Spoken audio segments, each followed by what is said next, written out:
Happy Sabbath, our viewers. Welcome to HUSSLERS TV, the tallest man in Black Africa. Ruto is in a storm. Ruto is in crisis. The nascent government is in deep crisis. The country is in an economic meltdown. It is very clear that life has become unbearable in Kenya. Matatus have hiked their fare from Nairobi to, say, a place like Naivasha, where passengers used to pay, I think, 200 Kenyan shilling. Now they are paying 400 shilling. And the situation is repeated everywhere. The shilling has hit an all-time low against the dollar, exchanging at 121, and this is very, very scaring. Inflation is hitting, I think, 8.6. The cost of goods, especially the imported goods, can only increase. And if you thought that that is the end of the increase in fuel, the petrol prices, the diesel and kerosene, you better brace yourself for more increase.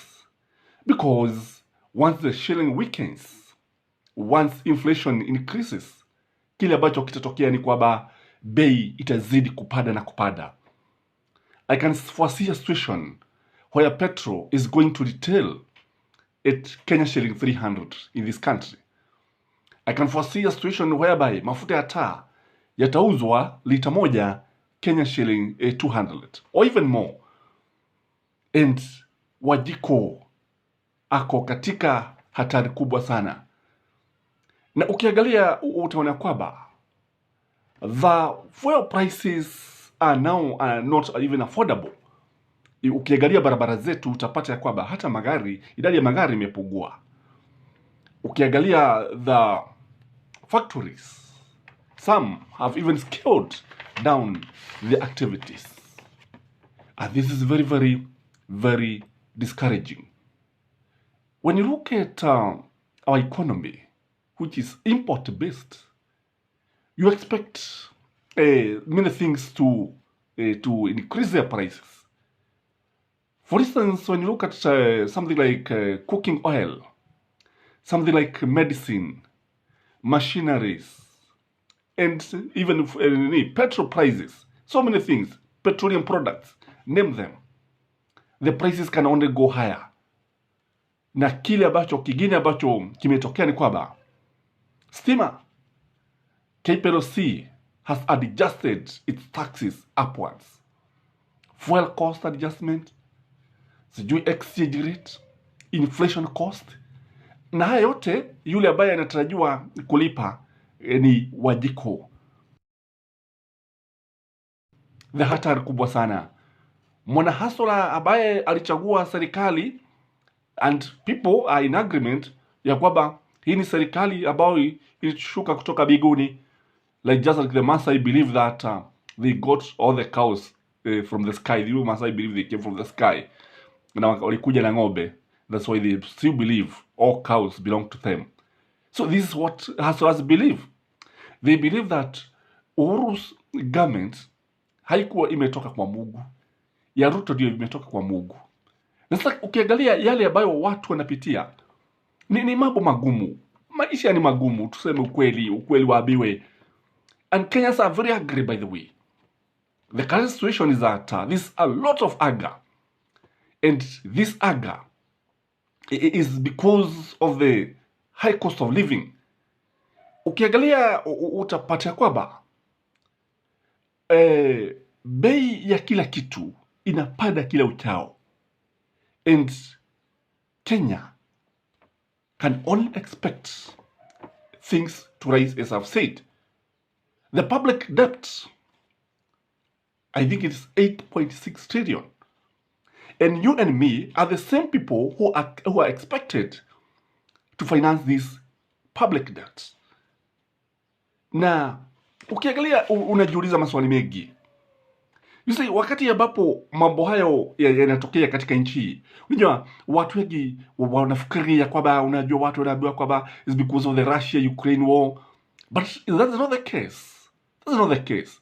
Because when you look at Kenya, Kenya has unfettered access to oil products, petroleum products. And again, when you look at something like wheat, because most of the wheat products that you find in the supermarket, most of them are imported.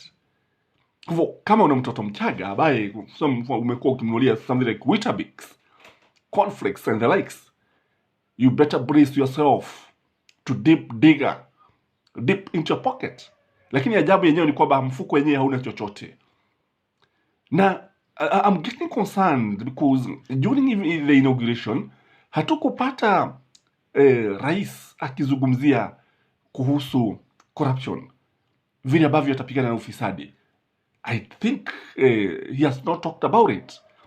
He was very fast talk about the judiciary, talk about the police, talk about many things, but he not mentioned anywhere about corruption, because this is the price of corruption. The price of corruption ndio sasa watu wanalipa.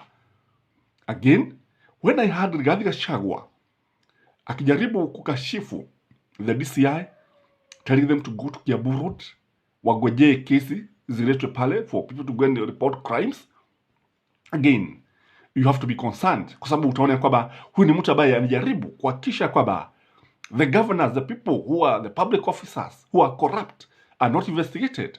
Kwa sababu kama tunavyojua, especially on Ruto side, kuna watu wengi sana ambao wana kesi mahakamani za ufisadi.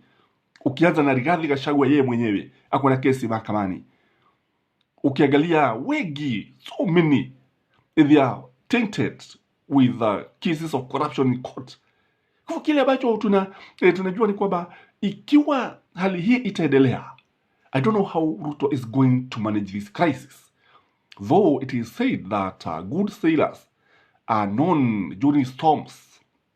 I thought William Samuel Ruto was a savior, vile watu ambao walikuwa wanasema atakuja kuleta mabadiliko. And people are actually saying that if this is what is bottom-up economic model, then ni heri Uhuru Muigai Kenyatta, hata kabla ya wino kutoka kwenye vidole au kucha ambazo watu walikuwa wanapakwa indelible ink, even before that ink has completely dried, even before Uhuru Kenyatta has settled into the retirement, watu wameshaanza kulalamika kutokana na vile ambavyo hali imekuwa gumu sana.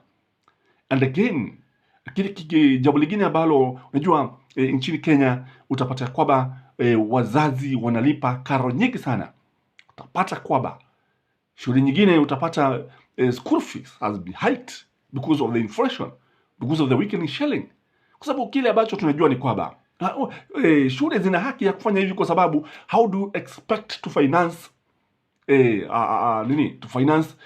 feeding programs in schools, the boarding programs in schools, yet the government is not increasing the stipends, is not increasing the capitation. Kwa sababu kile ambacho unapata ni kwamba unaingia katika supermarket with 5,000 na kusema kweli unaweza beba hizo vitu kwa mikono, kwa viganja vyako vya mikono with 5,000 Kenyan shilling. Kwa hivyo utapata kwamba watu wanalia, and I can tell you many families are now sleeping hungry. Wengine utapata kwamba hawezi kumudu bei ya maisha, gharama ya maisha imepanda sana. Not many people in Kenya can currently put 3 meals on the table. Lakini ajabu yenyewe ni kwamba Wakenya wanazidi kushangilia like something has not happened. But lakini ukweli usemwe ni kwamba when Ruto took over the government, he knew that there were problems, yes. But remember, he's part of the problem that you are actually experiencing. Kwa sababu he has been in government since 2013 with Ruto. The Ruto government messed up this country. Na kile ambacho tunaona ni kwamba tunaona matatizo mengi sana ambayo yanapata wa Kenya. And there's no way this government can run away from what is happening. Na sababu moja unaona ya kwamba serikali ya Ruto haitaki kuzungumzia sana kuhusu ufisadi. is because of the way they are tainted. Even the judiciary is also tainted. I would like to thank Raila Amolo Odinga with his mission. He's coming up with a mission of ensuring that IBC is completely reformed by 2024. And again, the judiciary should be vetted. And I think he's a man on a mission and you should support him. Kwa sababu mambo yakiendelea hivi, mambo yatazidi kuwa mabaya. I understand even reserve for the foreign, usually I think in gold, is shrinking day by day. Inazidi kupungua kila wakati. You come a time when this country is likely to be auctioned. This country will be auctioned. And you know, kile ambacho kipo ni kwamba tumeweka siasa mbele sana badala ya kuangalia maisha ya mwanadamu, kuangalia maisha ya Mkenya. Unapata kila mtu anaongea kuhusu siasa. Na watu wanajaribu wakiadua kwamba hii serikali ya William Samoei Ruto was not the best. Wengi wanasema wanaamini ya kwamba aliletwa na Mungu, and even wengine are saying that he was a church candidate. The Church of Christ is a candidate. So let the church now pray that bei ishuke tuone. Let the church now pray bei ya petroli ishuke. Let the church pray that the prices in the supermarket come down. Because you see, sometimes it's good to be logical. Because when we are confronted with two choices, and then I don't know why even some Kenyans are complaining, because we were confronted, we are given two choices. And I said in one of my video, it was a choice between good and evil. Na sasa ukiangalia utaona kwamba nothing is being done at the moment kuhakikisha kwamba bei ya bidhaa imeanza kushuka. And why they remove the subsidies? People should be told the truth. The reason why they removed the subsidies, it is not that it was very expensive. It was the issue is that it was not very costly. Ukweli ni kwamba hao watu baada ya kuchaguliwa they want wajirejeshe zile pesa ambazo walitumia, the laws that they incurred. They want money in their pockets. Walitumia mabilioni ya pesa. Why do you think they are going to get this money? That's why they have to remove the subsidies in the name of World Bank and IMF. Kwani Uhuru alikuwa anatoa pesa hizi wapi? Because you see, he has been able to manage some of these things. And I don't know how far Kenyans are going to remain like this. A time comes when life becomes unbearable. And what are Kenyans going to do? That's the big question. And you see, Ruto hajatoa mikakati ya kueleza Wakenya vile ambavyo is going to caution them. Uga ukiangalia, uga wa mahidi is retaining a 230. It's unheard of in this country. And I don't know, with the time, because according to the sources that we have, ni kwamba bei wakulima hawana mahidi ya kutosha. So this country cannot even sustain itself. Kwa hivyo itakuwa ajabu wakati ambapo mambo yataanza kudhihirika wazi, kwa sababu kile tunapata sasa ni kwamba Wakenya wanaomboleza. In fact, Kenyans are mourning. Oh, my mother country. Cry, my beloved country. Who is going to save this country? For how long are Kenyans going to remain like this?